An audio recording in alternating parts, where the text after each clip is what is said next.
While the tinsel looks a little shinier, the smell of evergreen a bit sweeter, new relationships during the holidays can be exciting, but they can also often be tricky to navigate until now.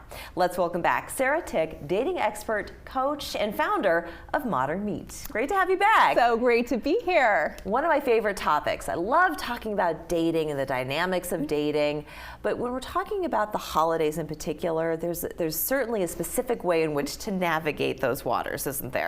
Absolutely. I think that there can be so much additional pressure and so many more expectations that couples can have for each other, and without communication, they can land themselves in all kinds of trouble. They certainly can. They can. In fact, one new term that I just discovered, ghosting was the whole big thing. That's so 2021 or whatever. No, but snow globing is the new one. So snow globing meaning that you date someone hard and heavy during the holidays only to dump them after New Year's Day, January 2nd. Yes, you'll see lots of broken hearts, and I know that can also happen until after Valentine's Day as well, because people really want that partner and that companionship through the holidays, and even if they're not super happy with someone, they might keep them around and reevaluate after all of these major events, just so they don't feel alone, which I don't recommend, but it does happen. Right, so in order to keep your wits about you, to keep your heart intact, what are some of the things that you should do, shouldn't do when you're dating during the holidays? I think that communication always is key. Ask your partner, what are your expectations for the holiday? And that goes from how much money are we going to spend on gifts or some kind of ballpark?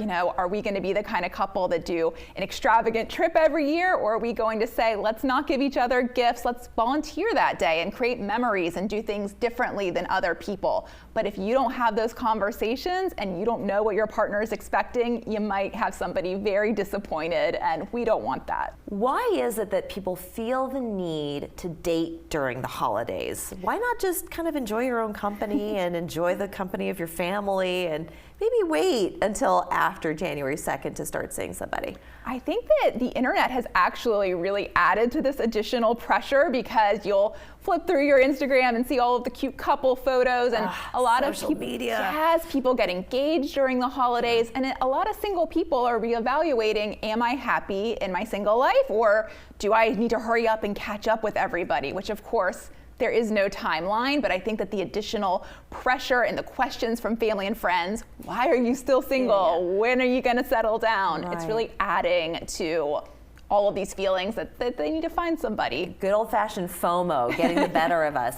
What's your advice for someone who, let's say, they're going to be the trailblazer and they're not going to have a date coming to the family get-together, and you still get those questions? How should you field those questions? How should you answer to your family members, immediate family, distant family?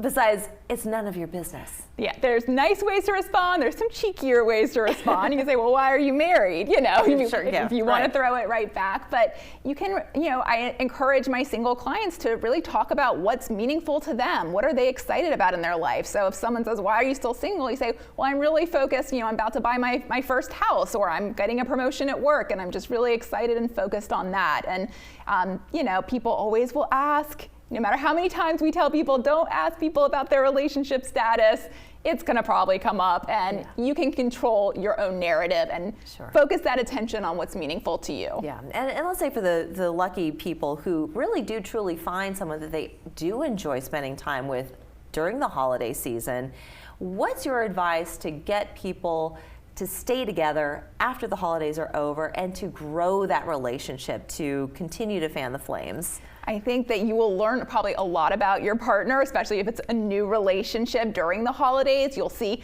how do they handle pressure? How do they handle their family and friends, or my family and friends? And I think when you can make it through that and see that this person is compatible with your lifestyle, then it's just going to help catapult you into the future. Are there any red flags to look out for?